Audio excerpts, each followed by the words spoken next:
हम प्रोग्राम फजले रबी को लेकर आपकी खिदमत में हाजिर हैं और मैं आपका होस्ट डॉक्टर डैनियल आपकी खिदमत में सलाम व अदाब अर्ज करता हूं।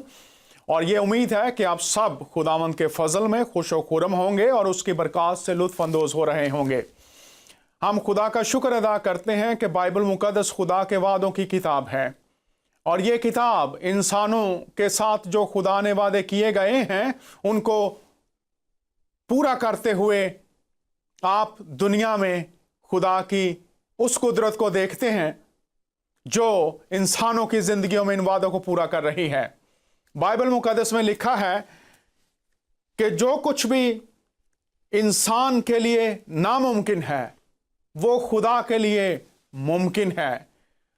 इंसान की ताकत और उसकी हदें जहां खत्म हो जाती हैं, खुदा की कुदरत वहां से अपने चमत्कार शुरू कर देती है और ये खासा सिर्फ बाइबल के खुदा का है। आज जो मेहमान हमारे साथ हैं, आप खुदावंद यीशु के काम जो उसने उनकी जिंदगी में उनके खानदान में किए हैं, इस बात का सबूत हैं कि आज भी खुदा नामुमकिन को मुमकिन करने की कुदरत रखता है। और आइए देखते हैं यीशु ने यह काम उनकी जिंदगी में कैसे किया। आज हमारे साथ हमारी बहन करमजीत कौर मौजूद हैं और वो अपनी जिंदगी का अहवाल आप सबके साथ आज बांटेंगी, बताएंगी। बहन करम, हम आपको प्रोग्राम फजल रबी में खुश आमदीद कहते हैं। कैसे हैं आप? जी मैं बिल्कुल ठीक ठाक हूँ, खुदा का शुक्र है। जी बिल्कुल, हम खुश हैं कि खुदावंद ने आज ये मुमकिन किया कि आप अपनी ज़िंदगी की बातें पूरी दुनिया के लोगों को बता सकें, चूँकि हमारा खुदा तमाम इंसानों से प्यार करता है। तो आप ये बताइए कि आपका जन्म कहाँ हुआ, अपने परिवार के ख़ानदान के बारे में और बचपन की ज़िंदगी के बारे में, और फिर उसके बाद हम और सवालात भी आपसे पूछेंगे। तो शुरू करते हैं आपके जन्म से और किस इलाके में हुआ, परिवार के बारे में, ख़ानदान के बारे में बताइए। जी मैं आपको बताना चाहती हूँ कि मेरा जन्म दिल्ली में हुआ और हम 5 भाई बहन हैं और मेरे पापा ट्रक ड्राइवर थे और हमारा बचपन बहुत ही ज़्यादा गरीबी में, तंगी में, बहुत जैसे कह लो कि हम बहुत मुश्किल से गुजरा। और हम आपको बताना चाहते हैं कि उस वक्त हम गुरुद्वारे, मंदिर सब जगह जाते थे क्योंकि हमारे मम्मी पापा ने यही सिखाया था कि भगवान सब बराबर होते हैं, आप वहाँ पर जाओ कि हमारे बुरे दिन बदल जाएंगे। तो आप गुरुद्वारे भी जाओ। हम उनके साथ हर रोज़ गुरुद्वारे, मंदिर जाते थे, लेकिन हमें कुछ भी वहाँ जाकर हासिल नहीं हुआ क्योंकि हम बहुत ज़्यादा तकलीफ़ों से गुजर रहे थे। उसके बाद हम वो शहर छोड़कर जालंधर आ गए। वहाँ पर आकर हमारी एडमिशन करवाई गई। वहीं मैंने मसीही स्कूल में तालीम हासिल की और हमारे घर के हालात कुछ अच्छे नहीं थे तो मैं ज़्यादा पढ़ नहीं पाई। सिर्फ मैं 8वीं क्लास तक की पढ़ी हूँ और जितनी भी शिक्षा मैंने ग्रहण की मैंने मसीही स्कूल में ग्रहण की है। तो उसके बाद थोड़े समय के बाद मेरे पापा की डेथ हो गई और फिर 1 साल के अंदर अंदर ही मेरी शादी हो गई। जी, जब आपकी शादी हो गई तो उसके बाद आपकी ज़िंदगी कैसी गुजरी और किस तरह से आप यीशु मसीह के पास आए, थोड़ा सा ये बताइए। शादी के बाद आपकी ज़िंदगी कैसी थी? जी मैं आपको बताना चाहती हूँ क्योंकि मैं सिख फैमिली से बिलोंग करती हूँ, तो मेरी शादी भी सिख धर्म में ही हुई और शादी के बाद मेरी ज़िंदगी में कोई भी खुशी नहीं थी क्योंकि हमारे घर में सब गुरुद्वारे, मंदिर जाते थे और मुझे भी उनके साथ वही सब कुछ करना पड़ता था जो वो करते थे। लेकिन मैं आपको बताना चाहती हूँ कि जब मैं उनके साथ गुरुद्वारे, मंदिर या मस्जिद में जाती थी तो मुझे बिल्कुल भी खुशी नहीं होती थी क्योंकि मेरा दिल नहीं करता था वहाँ जाने को। लेकिन जिस फैमिली में मेरी शादी हुई थी, मजबूरी में मुझे उनके साथ वो सब कुछ करना पड़ता था। मैं गुरुद्वारे जाती थी, मंदिर जाती, वहाँ पे जाके मैंने पाठ करना, सेवा करवानी, झाड़ू पोछा लगाना, बर्तन मांजने, खाना बनाना, ये सब मुझे वहाँ करना पड़ता। और अपनी मैरिड लाइफ में मैं बिल्कुल भी खुश नहीं थी क्योंकि मेरे पति बहुत नशे करते थे और हमारे बीच में बहुत लड़ाई झगड़ा होता था। और एक वक्त तो ऐसा आया कि मैंने सोचा कि मैं इस घर में नहीं रहूँगी, मैं बहुत दुखी हूँ, मैं यहाँ से चली जाऊँ या मैं मर जाऊँ या मेरा तलाक हो जाए। मैं बहुत दुखी थी अपनी ज़िंदगी से, क्योंकि मैं सोचती थी कि मैं इतना भगवान की पूजा करती हूँ, सब कुछ करती हूँ, लेकिन भगवान मेरी क्यों नहीं सुनता? क्यों नहीं वो मेरे दुखों को दूर करता? लेकिन किसी ने मेरी नहीं सुनी और मैं बहुत परेशान रहती थी अपनी शादीशुदा ज़िंदगी से। बहुत दुःख तकलीफ़ों से भरी हुई थी मेरी ज़िंदगी। जी, आप जब ये बात कर रही हैं तो आपने ये भी बताया कि आपकी वालदा को भी किसी बीमारी ने घेर लिया था, तो आपकी मंदिरों में, मस्जिदों में, गुरुद्वारों में भी जाते थे, तो आपके हालत, आपके दिन नहीं बदले और आपकी जो शादीशुदा ज़िंदगी आपने बताया वो भी खुशियाँ आपसे रूठ चुकी थी और आप समझते थे कि शायद दिन कभी नहीं बदलेंगे। और फिर आपने बताया कि इसी के दरमियान में आपकी वालदा को भी किसी बीमारी ने घेर लिया, तो वो भी थोड़ा सा बताइए हमें। जी, मैं बताना चाहती हूँ कि मेरी मम्मी एक बार बहुत ज़्यादा बीमार हो गए थे और वो हॉस्पिटल में दाखिल थे और डॉक्टरों ने बोला था कि ये कुछ ही दिन की मेहमान है, इन्हें ब्लड कैंसर है और ये नहीं बचेंगी। वो खाना भी नहीं खाती थी, सांस नहीं ले पाती थी और हम बहुत परेशान हो गए। मैं उनके पास वहाँ गई हुई थी, तकरीबन 10-15 दिन मैं वहाँ रही और डॉक्टर बोल रहे थे बस आप ये कुछ ही दिन की मेहमान है, तो हम बहुत परेशान हो गए। तो उस वक्त हमारे मोहल्ले में एक पास्टर जी रहते थे, उन्हें जब पता लगा तो वो मेरी मम्मी की खबर लेने आए और उन्होंने बोला आपने इन्हें यहाँ क्यों रखा है, ये तो बिल्कुल ठीक ठाक है। तो डॉक्टर ने बोला नहीं ये बहुत बीमार है, कुछ ही दिन की मेहमान है। उन्होंने बोला ऐसा कुछ नहीं है, आप प्रभु यीशु मसीह पर विश्वास कीजिए तो और इन्हें घर ले आइए, इन्हें कुछ भी नहीं होगा, वो प्रभु सब कुछ कर सकता है, वो इन्हें बचा लेगा। तो हमने, क्योंकि मैं मसीह स्कूल में पढ़ी हूँ, मैंने प्रभु के बारे में सुना था, तो मैंने विश्वास किया और हम अपनी मम्मी को घर ले आए। और सचमुच आप यकीन नहीं करेंगे, जब हम उन्हें घर लेकर आए तो उन्हें देखकर ऐसा लगता ही नहीं था कि वो बीमार है या किसी बीमारी से इतने दिनों से हॉस्पिटल में थी। उन्होंने खुद उठकर पास्टर जी के लिए चाय बनाई और आज तक के दिन के दिन आप यकीन नहीं करेंगे, आज 8 साल हो चुके हैं, मेरी मम्मी बिल्कुल ठीक ठाक है और अच्छे हैं और कोई उन्हें देखकर कह नहीं सकता कि वो बीमार है। प्रभु ने उन्हें इतनी अच्छी जिंदगी दी है और उनकी जिंदगी के दिन बढ़ा दिए हैं, मैं शब्दों में बयान नहीं कर सकती, क्योंकि एक माँ की जिंदगी में क्या अहमियत होती है आप सब जानते हैं। और जब वो हमसे दूर जाने लगती है तो कैसा लगता है। तो प्रभु ने हमारी प्रार्थनाओं को सुना और मेरी मम्मी को नई जिंदगी दी और आज तक वो बिल्कुल ठीक ठाक है।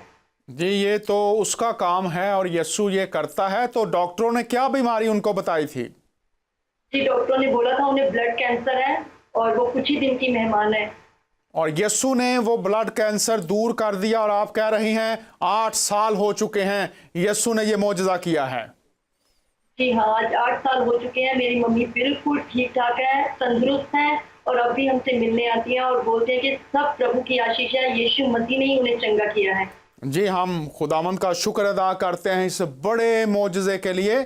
इसके अलावा और भी आपकी ज़िंदगी में जो यीशु ने काम किए हैं वो ज़रूर हमें बताइए। जी हाँ, मैं बताना चाहती हूँ कि मेरी 2 बहनें और हैं। जो सबसे छोटी बहन है उसकी शादी को 3 साल हो गए थे और उसके कोई औलाद नहीं थी। जब उन्होंने डॉक्टरों से टेस्ट वगैरह कराए तो डॉक्टरों ने बोला कि वो कभी माँ नहीं बन सकती और वो काफ़ी परेशान हो गई। लेकिन फिर उसे याद आया कि जब पास्टर जी आए थे उन्होंने प्रभु यीशु मसीह के बारे में बताया था कि अगर मेरी मम्मी की ब्लड कैंसर की बीमारी ठीक हो सकती है तो प्रभु मुझे औलाद क्यों नहीं दे सकता। उसने प्रभु पर विश्वास किया, उसने फिर से पास्टर जी से संपर्क किया और उन्हें बोला कि हमें प्रभु पर विश्वास है कि आप हमारे लिए प्रार्थना कीजिए। और पास्टर जी ने कहा ठीक है, जैसा तुम्हारा विश्वास है वैसी तुम्हारी आशीष होगी। और सचमुच आप यकीन नहीं करोगे, जहाँ डॉक्टरों ने कहा था कि ये कभी माँ नहीं बन सकती, आज प्रभु ने मुझे इतना खूबसूरत बेटा दिया है कि हमारे पूरे खानदान में किसी के भी इतना सुंदर बेटा नहीं है और प्रभु ने उसकी झोली खुशियों से भर दी। इस प्रकार से प्रभु ने मेरी जिंदगी में दूसरा चमत्कार किया। और फिर मैंने अभी तक मेरी जिंदगी में प्रभु ने कोई ऐसा बड़ा काम किया था, सिर्फ मेरे मायके में ये सब कुछ हुआ था। उसमें मैंने सोचा कि प्रभु मैं भी इतनी दुखी हूँ कि अगर उनकी जिंदगी में इतना बड़ा चमत्कार आप कर सकते तो मेरे क्यों नहीं, मेरे भी कर सकते हैं। तो मैंने प्रभु पर अपना विश्वास बनाए रखा, मैंने चर्च जाना शुरू कर दिया। मैंने कहा प्रभु अब तू ही है जो मुझे इस मुश्किलों से निकाल सकता है। मैं अपनी जिंदगी से परेशान थी, दुखी थी, मरने तक की नौबत आ गई थी, लेकिन प्रभु ने मुझे मरने नहीं दिया। उसने कहा तूने मुझ पर विश्वास किया है तो अब तू हमेशा खुश रहेगी। मैंने चर्च जाना शुरू किया और मैं आपको बताना चाहती हूँ कि मुझे 12 साल से एक बीमारी थी। मैंने इस बारे में किसी को नहीं बताया था, अपने घर वालों को भी नहीं बताया था। 12 साल से मुझे एक बीमारी थी और मैं बाइबल पढ़ती थी। बाइबल में मैंने एक कहानी पढ़ी थी जिसमें लिखा था कि एक औरत को 12 साल से खून बहने की बीमारी थी और उसने ये सोचा था कि मैं अगर यीशु मसीह के आंचल को छू लूंगी तो चंगी हो जाऊंगी। उस कहानी ने मेरी जिंदगी में ऐसा प्रभाव किया कि मैंने सोचा कि जो मुझे भी बीमारी है क्यों क्यों क्यों प्रभु उसे भी ठीक कर देगा। तो मैंने यही सोचकर प्रार्थना की अपने मन में ही। मैंने पास्टर जी से भी नहीं बोला, मैंने कहा मैं प्रभु तुझे ही बताऊंगी कि तूने ही इस बीमारी को ठीक करना है। और मैंने प्रार्थना की और मैं प्रभु के वचन पढ़ती गई और प्रभु की बाइबल पढ़ती रहती दिन रात कि प्रभु मेरी इस बीमारी को ठीक करेगा।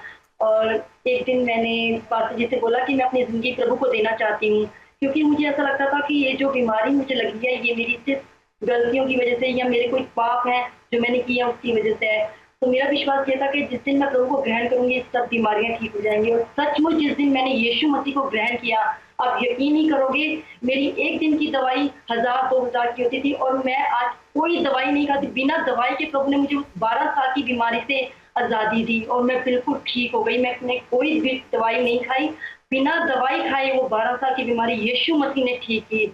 और मैं खुदा का शुक्र करती हूँ कि उसने मुझे इतनी बड़ी बीमारी से निजात दिलाई। जी ये आप शुक्र है। जी हम खुदा का शुक्र अदा करते हैं कि ये आप जो बातें बयान कर रही हैं ये आज के दौर में आपकी ज़िंदगी में हो रही हैं और यीशु ये कर रहा है। तो अब आप ये भी बताइए कि इसके अलावा और आप क्या बताना चाहती हैं। पूरी दुनिया में लोग इस वक्त आपकी गवाही सुन रहे हैं और आने वाले दिनों में सुनेंगे, तो और आप क्या बताना चाहती हैं पूरी दुनिया को जो यीशु ने आपकी ज़िंदगी में किया है। मैं बताना चाहती हूँ कि जब मैंने यीशु मसीह को ग्रहण नहीं किया था तो मेरी जिंदगी में दुख, तकलीफ, आंसुओं, बीमारियों और कर्जे के सिवा कुछ नहीं था। और जिस दिन मैंने अपने प्रभु यीशु मसीह को ग्रहण किया तो प्रभु ने मेरी जिंदगी बदल दी। मेरी शादीशुदा जिंदगी खुशियों से भर गई। हमारे ऊपर बहुत कर्जा था, वो सब कर्जा उतर गया, बीमारियां दूर हो गई, घर में खुशहाली आ गई। प्रभु ने मेरी जिंदगी को बिल्कुल बदल के रख दिया। मैं आपको शब्दों में बयान नहीं कर सकती कि प्रभु ने कहा कि तू मुझ पर भरोसा रख, मैं तुझे दुनिया की बड़ी से बड़ी, उत्तम से उत्तम चीज हूँ। और सबसे बड़ी चीज मुझे जो मिली है वो मुझे यीशु मसीह मिले हैं जिन्होंने मेरी जिंदगी बदल दी है। प्रभु में आने के बाद मैं आपको बताना चाहती हूँ एक और बड़ा चमत्कार मेरी जिंदगी में हुआ। मेरी सास की जिंदगी में, मेरी सास जो है काफी सालों से बीमार थी, उन्हें रिस्क की प्रॉब्लम थी और उनके पूरे जिस्म पर जख्म थे। उन्होंने काफी दवाइयां खाई, बहुत जगह से इलाज करवाया, कहीं से आराम नहीं आया। वो गुरुद्वारे जाती थी, मंदिर जाती थी, मस्जिद सुबह 4 बजे उठकर भी जाती थी, लेकिन उन्हें कहीं से भी कोई भी आस नहीं थी कि मैं ठीक हो सकूंगी। तो जब मैंने चर्च जाना शुरू किया था तो मेरी सास ने देखा कि मेरी बहू जाती है तो मैं भी जाऊं। उन्होंने भी प्रभु पर विश्वास जताया और वो भी चर्च जाने लगी। और देखिए प्रभु ने कहा कि जैसा तेरा विश्वास है वैसी तेरी आशीष होगी। सचमुच उनके विश्वास ने प्रभु को खुश और प्रभु यीशु मसीह ने उनको सारी बीमारियों से आजाद कर दिया। आज वो बिल्कुल ठीक है, घंटों चेयर पर बैठती हैं और उनके जिस्म पर कोई जख्म नहीं है। यीशु मसीह ने उन्हें बिल्कुल चंगा कर दिया है। इस प्रकार प्रभु ने जिंदगी में बहुत ज्यादा काम करा, क्योंकि उसने कहा है कि तुम मुझ पर विश्वास तो करो। हम ही हैं जो उस पर विश्वास नहीं करते, लेकिन वो कहता है तुम जब भी मुझ पर विश्वास करोगे, जो भी मुझसे मांगोगे मैं तुम्हें दूंगा। मेरी पूरी फैमिली आज चर्च जाती है, मेरा पूरा परिवार जो है यीशु मसीह ने बचाया है, क्योंकि कलाम में लिखा है तू बच और तेरा घराना बचाया जाएगा। इस वक्त मेरा पूरा घराना चर्च में जाता है। हमारे फैमिली के और भी लोग जो है वो भी चर्च जाते हैं और खुदा ने मेरी जिंदगी को आशीष और बरकतों से भर दिया, क्योंकि हमने अपने खुदा को पा लिया है, यीशु मसीह को पा लिया है जो सब कुछ कर सकता है। दूसरे धर्मों के जो लोग हैं वो गुरुद्वारे मंदिर जाते हैं, उन्हें वहां कुछ नहीं मिलता, क्योंकि उनका खुदा देखता नहीं, उनका खुदा सुनता नहीं। मेरा यीशु मसीह सुनता है, उसके कान भी है, उसकी आंखें हैं, वो देखता है। वो कहता तुम मुझसे मांगो, और हमने उससे मांगा, उसने हमारा आंचल खुशियों से भर दिया। जी मैं शुक्रगुजार हूँ, आपने ये बातें हम तक पहुंचाई हैं। इस वक्त दुनिया के लोग सुन रहे हैं और आने वाले वक्तों में सुनेंगे। तो आप ये भी बताइए कि चूंकि आप एक सिख परिवार से हैं, आप हिंदू परिवार से हैं, तो आप ये बताइए कि आपने जब यीशु मसीह को खुदावंद कबूल कर लिया तो क्या आपके रिश्तेदार और जो दूसरे लोग मोहल्ले में रहते थे, इलाके में रहते थे, उनकी वजह से कोई मुश्किलात का सामना आपको करना पड़ा? और अगर मुश्किलात आई तो आपने उनका मुकाबला कैसे किया? मैं बताना चाहती हूँ, जब हमने प्रभु यीशु मसीह को ग्रहण किया तो हमारे कुछ रिश्तेदारों ने हमसे रिश्ता तोड़ लिया।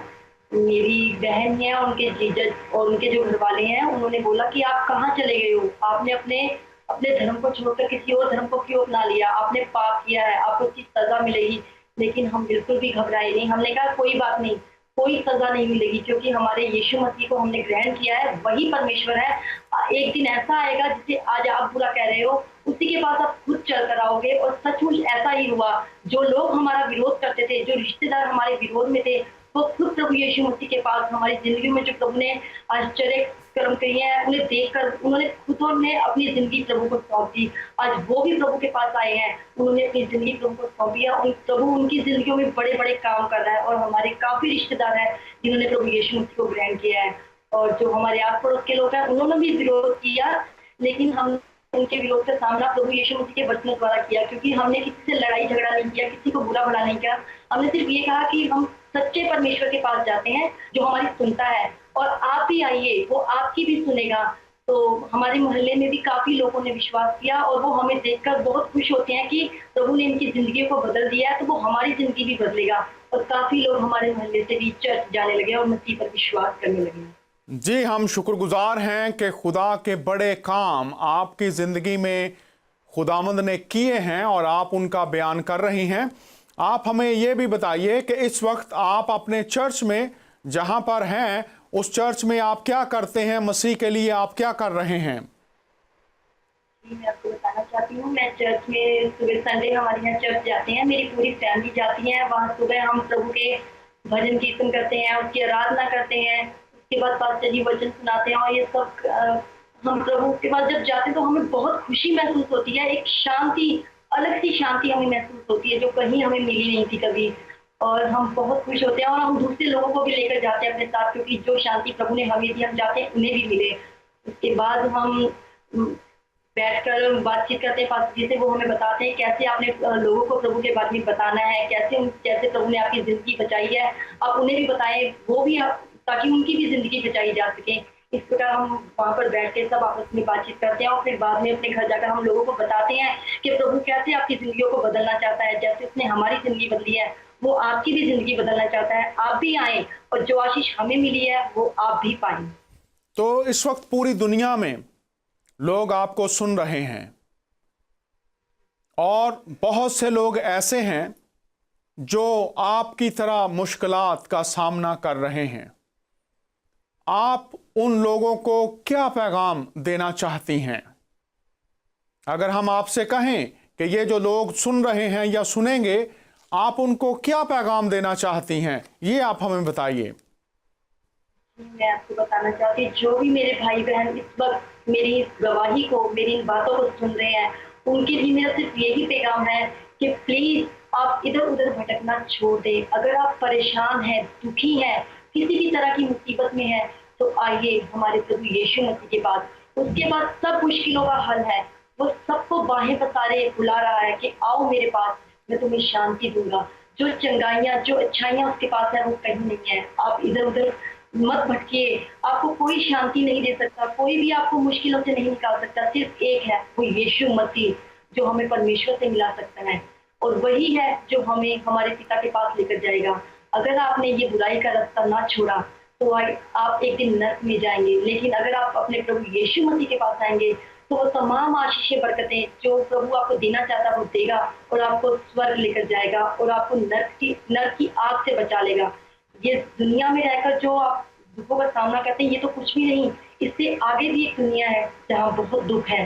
प्रभु उस दुनिया से हमें बचाना चाहता है। आप आए प्रभु यीशु मसीह के पास, अपने दुखों को लेकर देखना, वो आपकी हर एक प्रार्थना को सुनेगा, आपके हर एक दुख को दूर करेगा, जैसे उसने मेरे किए हैं। मैं सच और विश्वास से कह सकती हूँ कि अगर प्रभु ने मेरी जिंदगी बदली है, इस वक्त जो भाई बहन सुन रहे हैं, प्रभु सुनते सार ये वचन जो मैंने कहे हैं, सुनते सार उनकी जिंदगियां बदल जाएंगी। आप विश्वास कीजिए। जी, मैं शुक्रगुजार हूं आपने ये बात कही। आपने कहा कि वो लोग जो दोजख में, जहन्नम में जाएंगे, वो क्यों जाएंगे और स्वर्ग में क्यों जाएंगे? आपने कहा कि प्रभु यीशु स्वर्ग में लेकर जाएंगे। ये आप कैसे लोगों को बताएंगे वो स्वर्ग में लेकर जाएंगे? वो तो सब मुख्तलिफ देवी देवताओं को, खुदाओं को मानते हैं कि वो खुदा और वो मजहब और वो देवी देवता उनको स्वर्ग में लेकर जाएंगे। आप कहते हैं प्रभु स्वर्ग में लेकर जाएंगे। इसको थोड़ा सा खोल कर बताइए हमारे देखने और सुनने वालों को। मैं बताना चाहती हूँ, क्योंकि जो दुनिया में लोग हैं वो मूर्तियों को पूजते हैं, वो मरे हुए लोगों को पूछते हैं। आप मुझे बताइए, क्या कोई मुर्दा इंसान किसी की आवाज सुन सकता है? क्या कोई मुर्दा इंसान किसी के आंसू देख सकता है? नहीं। सिर्फ एक है, वो यीशु मसीह जो जिंदा है। दुनिया में बहुत भगवान पैदा हुए, बहुत पीर पैगंबर आए, लेकिन वो आए और मर गए। लेकिन हमारा जो यीशु मसीह है वो मरे और तीसरे दिन मुर्दों में से जिंदा हो गए। और जो जिंदा परमेश्वर है वही सुनता है, वही देखता है। इसलिए जो दूसरे धर्म के लोग हैं वो तो मूर्तियों को पूजते हैं और वो सोचते हैं कि अगर हम मूर्तियों को पूजेंगे वो हमारे भगवान है, वो हमें स्वर्ग ले जाएंगे। जी नहीं, ऐसा कुछ भी नहीं है। आप अंधविश्वास में हो, क्योंकि मूर्ति और मुर्दे कभी आपको स्वर्ग नहीं ले जा सकते। क्योंकि लोग कहते हैं कि हम मुक्ति पाने वहां जाते हैं। मुक्ति तो वही पा सकता है जो दूसरों को मुक्ति वो दे सकता है जो खुद मुक्त हो, लेकिन वो तो खुद ही मुक्त नहीं है, वो तो खुद मर गए, तो वो आपको कैसे मुक्ति दे सकते हैं?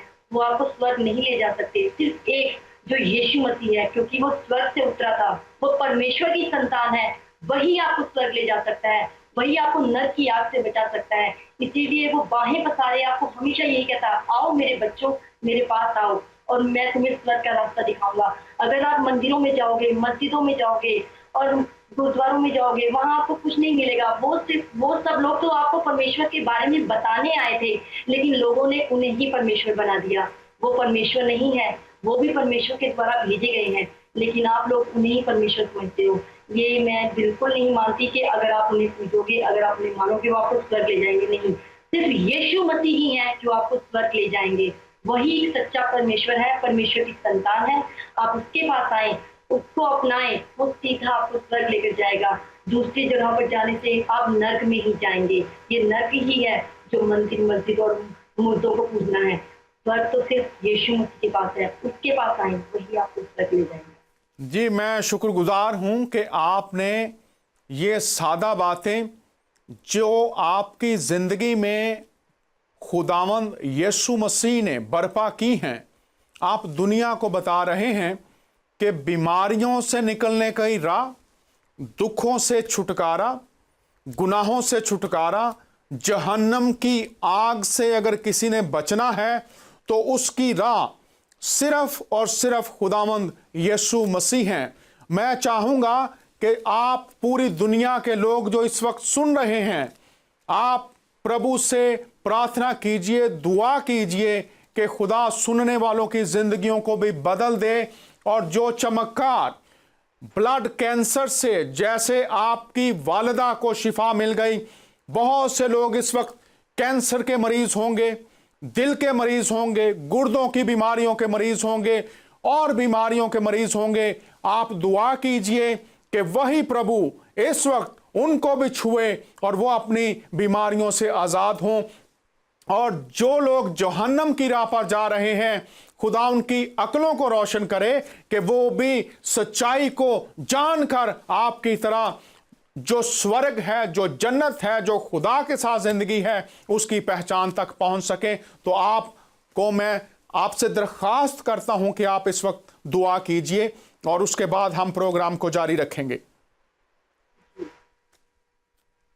हालेलुया। महान सर्वशक्तिमान पिता परमेश्वर, हम आपका धन्यवाद करते हैं आज के सुंदर दिन के लिए प्रभु, जिसमें आपने हमें बनाए रखा प्रभु। तमाम आशीषों, भलाई और बरकतों के लिए हम आपका धन्यवाद करते हैं प्रभु। इस वक्त प्रभु जी मेरे बहुत सारे भाई बहन इन बातों को सुन रहे हैं प्रभु जी। प्रभु मैं उन सब के लिए प्रभु जी प्रार्थना करना चाहती हूँ, क्योंकि उन भाइयों में से कई प्रभु ऐसी हैं जिनमें बीमारियां हैं, ब्लड कैंसर, गुर्दे की बीमारी, कईयों पर कर्जे हैं प्रभु, कई परेशान और दुखी हैं प्रभु। मैं उन सब भाई बहनों के लिए प्रार्थना करती हूँ प्रभु कि जिस प्रकार प्रभु आपने मेरी जिंदगी में से बीमारी परेशानियों को दूर किया प्रभु, यीशु के नाम से इसी वक्त उनकी जिंदगियों में से सब परेशानियां चली जाएं। हालेलुया प्रभु, ये सब तू ही कर सकता है। उनकी जिंदगियों में से तमाम बुरी आदतों को यीशु के नाम से निकाल दे प्रभु, ताकि वो भी प्रभु आप पर विश्वास कर ले प्रभु। उनको अकल, समझ और बुद्धि देना, ताकि प्रभु जी जो उन्होंने नरक के रास्ते को अपनाया उसे छोड़कर अपने पिता परमेश्वर के रास्ते को जो स्वर्ग पर जाता है उसे अपना ले। हालेलुया प्रभु, तेरा कलाम हर एक तक पहुंचे प्रभु। ये वचन जो सुन रहे हैं प्रभु जी, सुनते सार उनके हृदय छिद जाए प्रभु, वो भी तड़प उठे अपने परमेश्वर से मिलने के लिए प्रभु, कि हाँ सचमुच तू ही एक जिंदा परमेश्वर है जो लोगों की प्रार्थनाओं को सुनता है, तू ही मुक्ति का द्वार है, तेरे पास आने से ही मुक्ति मिलती है। हालेलुया। मैं तमाम भाइयों बहनों के लिए प्रार्थना करती हूँ प्रभु, कि जैसे प्रभु आपने मेरी जिंदगी को बचाया है, आप उनकी जिंदगियों को भी बचा लें। ये प्रार्थना जिन जिन लोगों ने सुनी है प्रभु, उनकी जिंदगियों पर आशीष कर दें, अपनी बरकत कर दें प्रभु। हालेलुया। तेरी आत्मा उनकी अगुवाई करे, यीशु के नाम में प्रार्थना करती हूँ।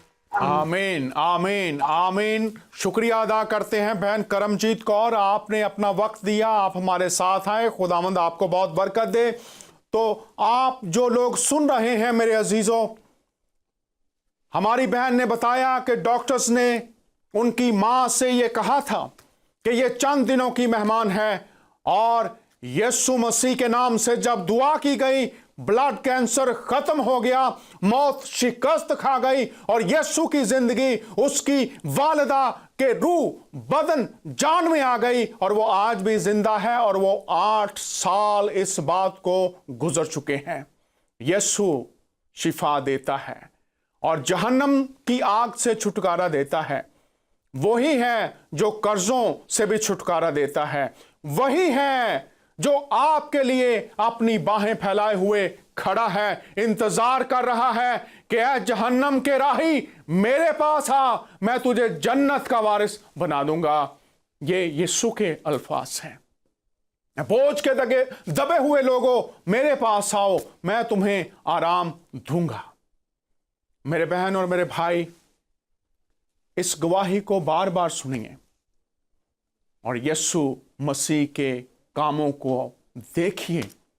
ये आपकी जिंदगी में भी हो सकते हैं अगर आप उसे इजाजत देंगे। मैं आपका होस्ट डॉक्टर डैनियल आपसे इजाजत चाहता हूं। खुदावंद की सलामती आपके साथ हो। फिर अगली एपिसोड में आपसे दोबारा मुलाकात होगी। खुदावंद आपको बहुत बरकत दे। शुक्रिया।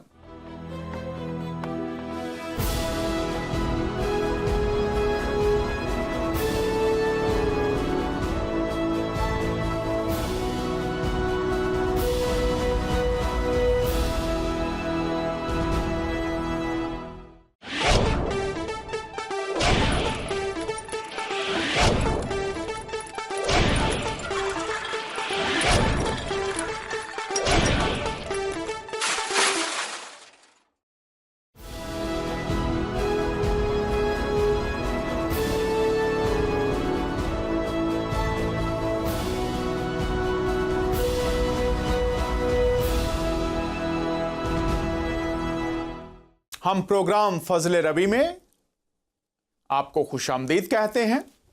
मैं हूं आपका होस्ट डॉक्टर डैनियल, और उम्मीद है आज के इस प्रोग्राम के वसीला से भी खुदावंद हम सबको बरकत अता फरमाएंगे। हम अक्सर दुनिया में देखते हैं कि अगर कोई शख्स बीमार हो तो आप उसको डॉक्टर के पास लेकर जाते हैं, और डॉक्टर अद्वियात तजवीज़ करता है, और फिर आप उन अद्वियात को मरीज को देते हैं, और फिर देखते हैं कि अफाका हो रहा है या नहीं। और अगर कुछ दिन गुजरने के बाद भी वो अद्वियात जो आप इस्तेमाल करवा रहे हैं अगर मुअस्सर साबित नहीं होती, तो फिर आप सोचते हैं कि अद्वियात तो दी जा रही हैं, लेकिन ये मर्ज को खत्म नहीं कर रही, मरीज को इससे अफाका नहीं हो रहा। तो आप दोबारा वापस डॉक्टर के पास जाते हैं और डॉक्टर को बताते हैं कि जनाब, आपने जो अद्वियात तजवीज़ की हैं इनसे हमारे मरीज को कोई अफाका नहीं हो रहा। और फिर डॉक्टर नई अद्वियात तजवीज़ करता है, आप उनको इस्तेमाल करते हैं, और अगर कभी उससे भी अफाका ना हो तो फिर आप क्या करते हैं? आप अद्वियात इस्तेमाल करना बंद कर देते हैं। क्यों? इसलिए कि अफाका नहीं हो रहा। और फिर आप डॉक्टर के पास जाते हैं और फिर उसको बताते हैं कि सूरत हाल तो जनाब वैसे ही है, वो फिर अद्वियात देता है, और अगर वो भी अद्वियात मुअस्सर साबित नहीं होती तो फिर आप डॉक्टर भी चेंज कर लेते हैं और नया डॉक्टर नई अद्वियात आपके लिए तजवीज़ करता है, क्योंकि पहली अद्वियात जो इस्तेमाल तो की गई लेकिन मुअस्सर नहीं हुई। डॉक्टर तो था लेकिन वो तशखीस ना कर सका, उससे उस मर्ज का इलाज ना हो सका जिसके लिए उस डॉक्टर के पास गए थे। और आपने डॉक्टर बदला, अद्वियात बदली, और फिर आपने देखा कि मरीज जो जिस मर्ज में था, नए डॉक्टर ने जो अद्वियात दी हैं उनसे मरीज को अफाका होना शुरू हो जाता है, और फिर आप वो अद्वियात इस्तेमाल करते हैं। क्यों? इसलिए कि जिस मकसद के लिए अद्वियात मरीज को दी जा रही हैं वो मकसद पूरा हो रहा है। रूहानी आलम में, रूहानी जिंदगी में, रूहानी बीमारियों के इलाज में भी यही कुलिया, यही तरीका कारगर है। और प्रोग्राम फजल रबी में आप खुदा की तरफ से इंसानों की रूहानी और जिस्मानी बीमारियों के लिए, गुनाह की बीमारी, वो बीमारियां जो अबलीस ने इंसानों को लगा रखी हैं, वो बीमारियां जो इंसानी पहुंच से, दस्तरस से बाहर है, जिनका इलाज, उनकी आप गवाहियां सुनते हैं कि खुदा ताला जो बाइबल का खालिक, जिंदा, कादिर मुतलक खुदा है, वो किस तरह से जिंदगियों को बदल रहा है। उस वक्त जब इंसान दीगर दुनिया के तमाम माबूदों से नाउमीद और मायूस हो चुके हैं, और जो ही वो खुदा ताला के पास आते हैं, खुदामंद यीशु मसीह के पास आते हैं, उसके कलाम की तरफ आते हैं, तो कलाम भी कारगर और खुदा की कुदरत भी कारगर। और फिर आप देखते हैं कि ये ऐसी जिंदगी बन जाती है जो चुप नहीं रहती, जो खामोश नहीं रहती, जो सिर्फ इस बात को अपने तक महदूद नहीं रखते, बल्कि वो पूरी दुनिया को बताना शुरू कर देते हैं कि उनको रूहानी और जिस्मानी बीमारियों का इलाज, अद्वियात, मसलों का हल, बदरूहों से आजादी, बीमारियों से रिहाई, गुनाहों से छुटकारा, हमेशा की जिंदगी का यकीन कहां मिल गया है, ये आप इन प्रोग्रामों में सुनते हैं। और आज प्रोग्राम फजल रबी में हमारे जो मेहमान हैं, आप उनकी ज़बानी खुदा के बड़े कामों का बयान सुनेंगे। तो आज हमारे साथ जो मेहमान शरीक हैं उनका नाम है पूनम शर्मा। आज हम खुदा के फजल की बड़ी बातें जो उनकी जिंदगी में वकूअ पजीर हुई हैं सुनेंगे। बहन पूनम, हम प्रोग्राम फजल रबी में आपको खुश आमदीद कहते हैं। तो आप बताइए आपका बचपन, आपका परिवार और किस जगह से आप हैं, और फिर हम आगे सवालात आपसे जारी रखेंगे। सर, मेरा नाम पूनम शर्मा है। मैं हिंदू परिवार से हूँ। मेरा जन्म पंजाब में रोपड़ शहर के छोटे से गांव में हुआ। रोपड़ के साथ एक छोटा सा गांव है, वहां हुआ था। तो हमारे जरे पेरेंट्स तो खेती करते थे, तो वहां ही मैं सरकारी स्कूल में पढ़ी हूँ। वहां मैट्रिक किया है सरकारी स्कूल में, तो वहां ही मैं बड़ी हुई हूँ। तो वहां ही हमारा सब थोड़ी सी जिंदगी वहां मतलब हो गया खत्म। आगे जो बड़ी हुई हूँ, शादी के लायक हुई, तो मेरे पेरेंट्स ने हमारी शादी करी पंडित परिवार में। जहाँ पंडित परिवार में हमारे घर में, सारे घर में मंदिर होता है छोटा सा। वहाँ छोटा सा मंदिर, सुबह शाम हमने देसी घियो का जोत वगैरह जलाना, रोज सुबह शाम धूप वगैरह जलाना, वो फोटो मंदिर वगैरह साफ करना, जो कुछ किताबें होती थी हर रोज पढ़नी। तो छठी क्लास में थी वो साईं बाबा जो आपने सुना होगा, उसको भी मैं मानती थी। वो किताबें वगैरह पढ़ती थी, जो मंगलवार फास्ट रखना, वीरवार रखना, ऐसे करती थी, प्रसाद बांटना सुबह शाम ऐसे करती थी मैं। जी। भाई इन बातों में मैं ज्यादा थी। उसके बाद बड़ी हुई, जवान हुई, मेरे पेरेंट्स ने मेरी शादी की हिंदू परिवार में। वहां भी हम सुबह शाम धूप जलाते, देसी घी की भी जोत बालते थे दोनों टाइम में। तो जो भी हमारे एक ससुराल में हमारे एक समाधि बनी हुई, वहां सती बोलते हैं, वहां सती में हर एक त्योहार में वहां जाना, कपड़े जलाने, लड्डू वगैरह बांटने, प्रसाद बांटने, हम ये करते थे वहां पर। तो ऐसे ही हमारा कुछ जीवन बीत गया। 1960 में मेरा जन्म हुआ था। तो ऐसे कुछ टाइम गुजरता चला गया। जी जी, मैं परमेश्वर के बिना। शुक्रगुजार हूँ बहन पूनम, आपने जी ये बातें बताई।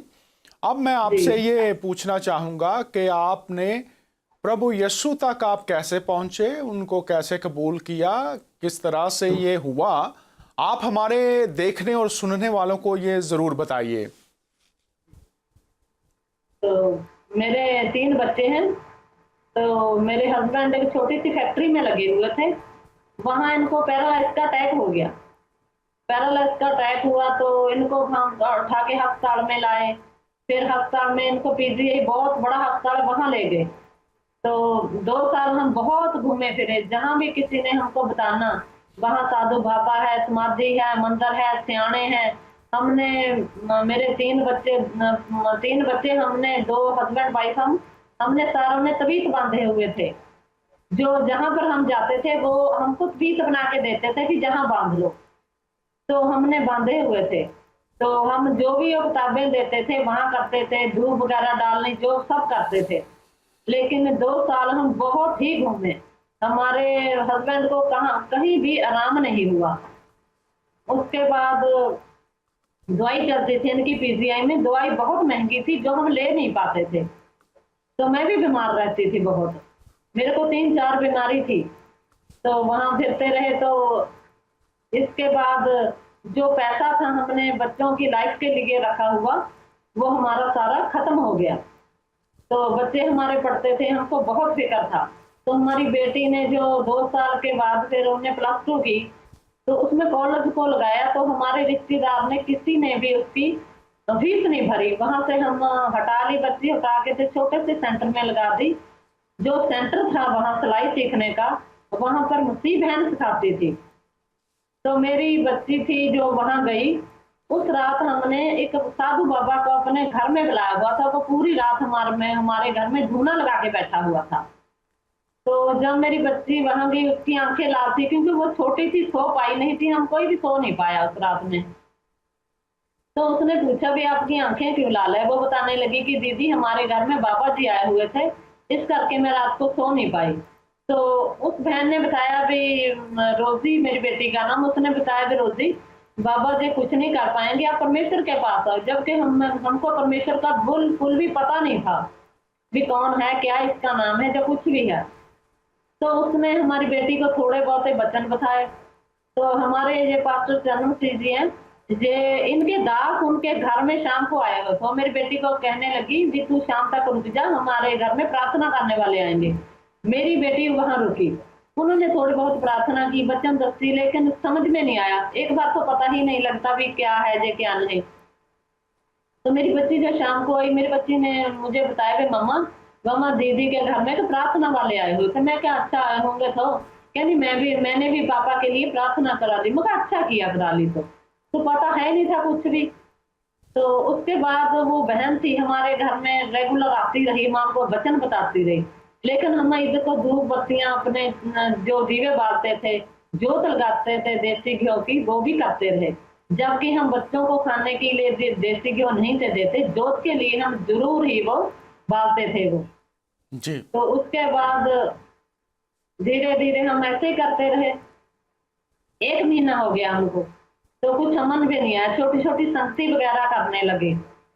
तो पता नहीं था चलता भी, वचन पढ़ते थे लेकिन समझ नहीं आता था कुछ भी। जी जी जैसे भी उन्हें प्रार्थना, जी जारी रखिए।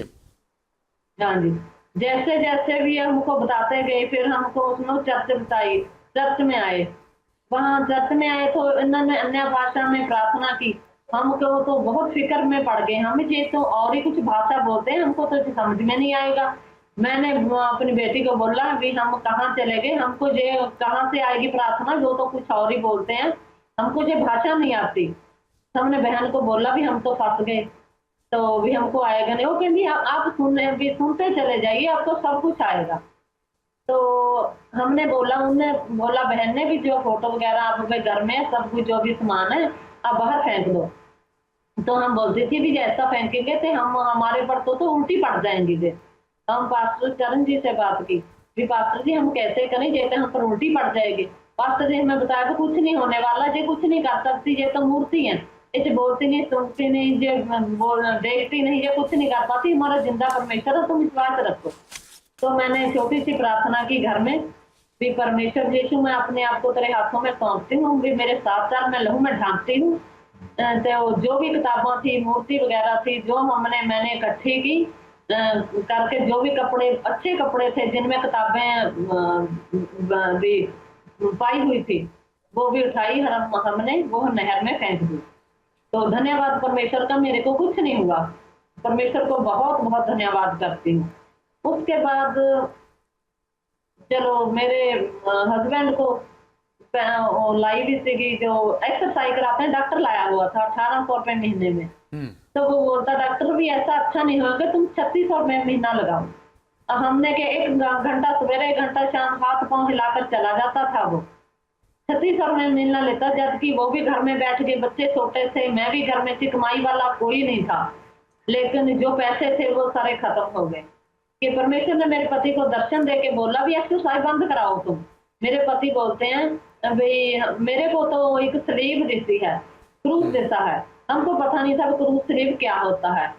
मैंने बोला अच्छा, कहता भी वहां से मुझे आवाज आई है भी एक्सरसाइज को बंद कराओ। तो मैंने कहा ठीक है। कहते भी मैं तो डॉक्टर को कह नहीं पाऊंगा, डॉक्टर मेरे को उल्टा मेरे पर डांट पड़ेंगे। मैंने कहा कोई नहीं, मैं छोटी सी प्रार्थना की, प्रभु यीशु मेरे को हिम्मत और ताकत दे कि मैं डॉक्टर को बोल सकूं भी एक्सरसाइज हम बंद कराएंगे। डॉक्टर को मैंने बोला, थोड़ा सा झूठ भी बोला, मैं कभी मेरी ननद पैसे देती थी भी, अब वो जवाब देती है हमारे पास कमाई वाला है कोई नहीं, बीमार पे बच्चे छोटे हैं, मैं भी घर में हूँ, भी हमने एक्सरसाइज बंद करवानी है। तो डॉक्टर मेरे पर टूट पड़ा भी ये तो अच्छे होने वाले हैं, तुम एक्सरसाइज बंद करा रही हो। तो वो हमारे से 1 महीने के पैसे फालतू ले गए 3600 रुपया। चलो मैंने कहा कोई बात नहीं, चलो बुला टली, डॉक्टर तो चला गया। उसके बाद मेरे जो हस्बैंड है सोटी से चलते थे, चप्पल से पैर से चप्पल निकल जाती थी उनके, जो खाना खाते थे उनको उल्टी आ जाती थी। परमेश्वर का धन्यवाद, जब से एक्सरसाइज बंद करी मेरे पति ठीक हो गए उससे। तो जो पीजीआई डॉक्टर थे वो बोलते थे पूरी जिंदगी भर 2 अटैक उनको पैरालाइज के हो चुके हैं, तीसरे अटैक में भाई जे तुमने आपने दवाई बंद की तो इनकी डेथ हो जाएगी। लेकिन परमेश्वर का धन्यवाद, जब से हम परमेश्वर के में आए हैं 11 साल हो गए, मेरे पति ने एक भी दवाई नहीं ली। परमेश्वर का धन्यवाद, सारी आदर महिमा परमेश्वर को मिले। फिर उसके बाद मैं बीमार रहती थी काफी, मेरे को नाक की प्रॉब्लम थी, डॉक्टर बोलते थे भी हड्डी बड़ी हुई है, ऑपरेशन होएगा। मेरे बच्चेदानी में रसौली थी, जो कि ऑपरेशन से बिना बच्चेदानी निकाल देते हैं वो नहीं निकलती। परमेश्वर का धन्यवाद, 2 बीमारियों से, ऑपरेशनों से मैंने छुटकारा दिलाया। फिर मेरी टांगों में शुरू से दर्द होती थी, टांगे बांध कर मैं पड़ी रहती थी। परमेश्वर का धन्यवाद, जहाँ आकर आराधना स्तुति की, मैं नाचने कूदने लगी परमेश्वर के, वो भी टांगे की दर्द मेरे खत्म होगी। परमेश्वर का धन्यवाद। फिर मैं सिर बांध कर जहाँ भी मैं सफर करना, तो मैं सफर नहीं कर पाती थी, थोड़ा सा सफर करना तो मेरे सिर में दर्द होती थी। तो वहां से आकर मैं दवाई वगैरह लेती तो 4-5 घंटे में बेहोशी की हालत में रहती थी। परमेश्वर का धन्यवाद हो, इन बीमारियों से परमेश्वर ने हमें छुटकारा दिलाया। तो 5 मेरे जो परिवार के मेंबर थे, 3 मेरे बच्चे, तो मेरे हस्बैंड मैं थी। हमने एक डॉक्टर, फैमिली डॉक्टर लगाया हुआ था। जब से हम परमेश्वर में आए हमने कोई भी दवाई नहीं ली। वो डॉक्टर हमें मिला तो बोलता है भी पूनम बहन आपने डॉक्टर चेंज कर दिया। तो मैंने कहा नहीं भाई डॉक्टर साहब, डॉक्टर तो नहीं चेंज किया, लेकिन हम एक प्रार्थना सभा में जाते हैं, वहां हम ठीक हो गए। वो कहते हैं तुम कहाँ लगे, वो भी साईं बाबा को मानता था डॉक्टर, बहुत उसका झटका सा लगा सुनकर। लेकिन परमेश्वर का धन्यवाद, परमेश्वर ने हमें सब बीमारियों से छुटकारा दिलाया। मेरी बेटी जो थी बचपन में बीमार रहती थी, बड़ी थी, वो रोजी रखो नाम रखा हुआ था। वो भी उसको निमोनिया हो गया था, पेट में शुरू से प्रॉब्लम थी। परमेश्वर का धन्यवाद, जो 12-13 साल की हुई, परमेश्वर में हम आए, परमेश्वर को उसको भी बिल्कुल चंगा कर दिया। परमेश्वर का धन्यवाद। जी, ये जो आपने बातें बताई हैं, ये तो प्रभु ने, यीशु ने बहुत बड़े बड़े काम किए हैं आपके परिवार हाँ में। आज जी, जो लोग आपकी गवाही सुन रहे हैं, हाँ जी। आप उन लोगों को क्या पैगाम देना चाहती हैं? हम तो यही पैगाम देंगे भी, जो भी आप फोटो के आगे मंदिरों बना के धूप जलाते हैं, बत्तियां जलाते हैं, घ्यो वगैरह आप जलाते हैं, उससे कुछ मिलने वाला नहीं।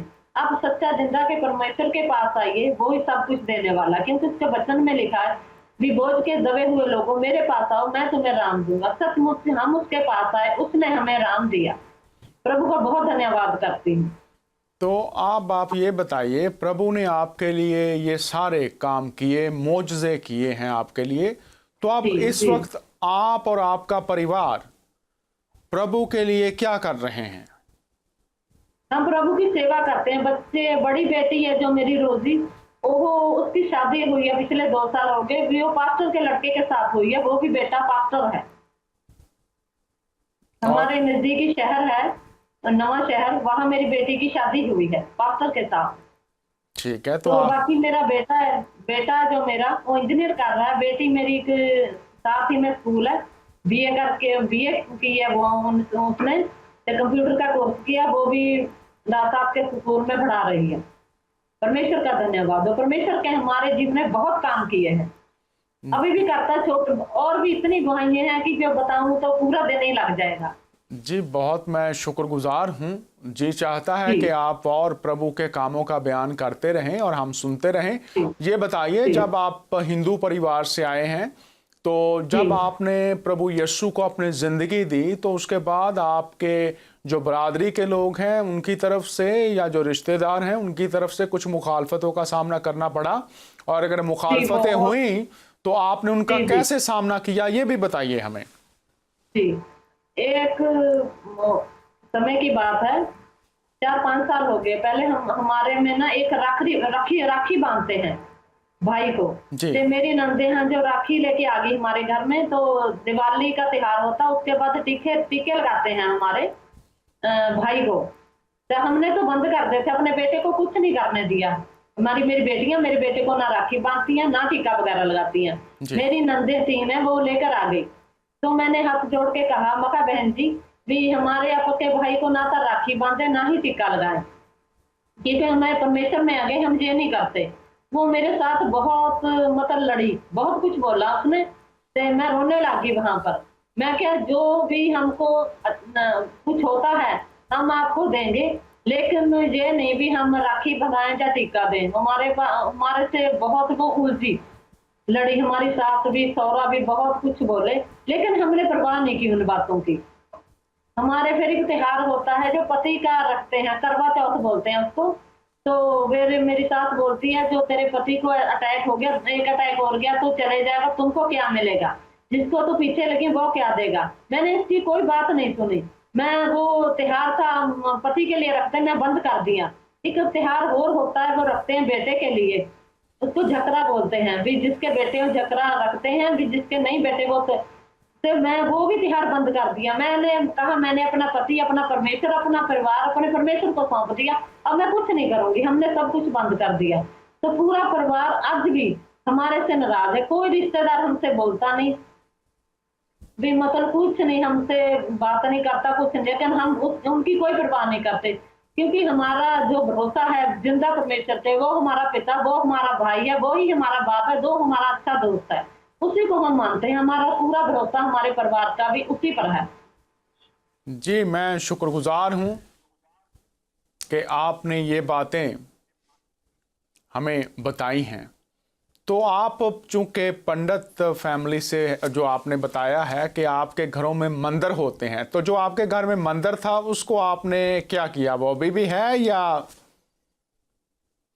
नहीं जी, हमने बताया कि हमने जो फोटो वगैरह थी, सब कुछ था, वो हमने उठाकर दरिया में फेंक दी थी।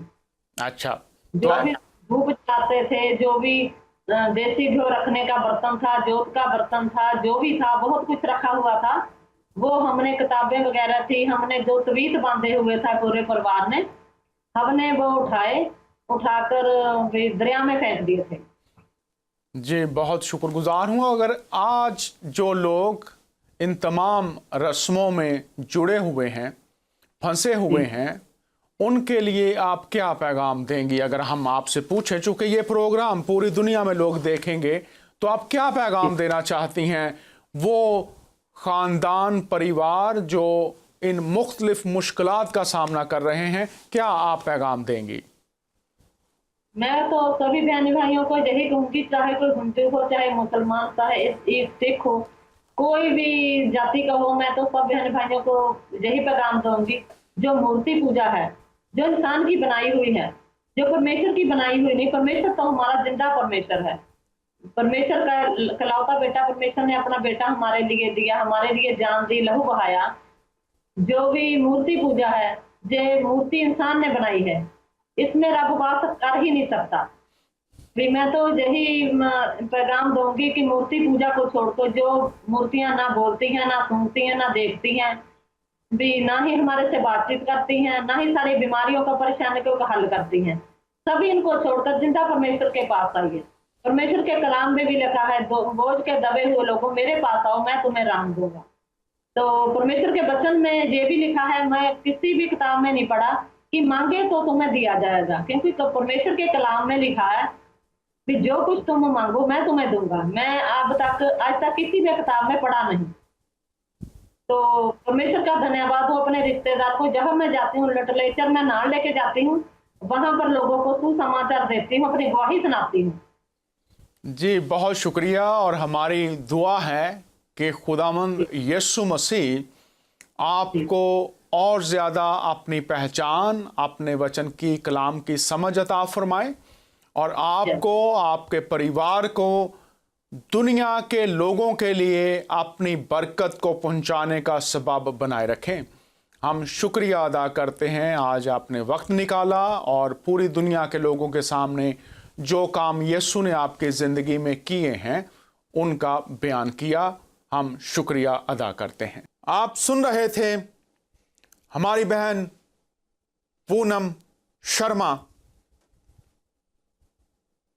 आपने देखा और सुना,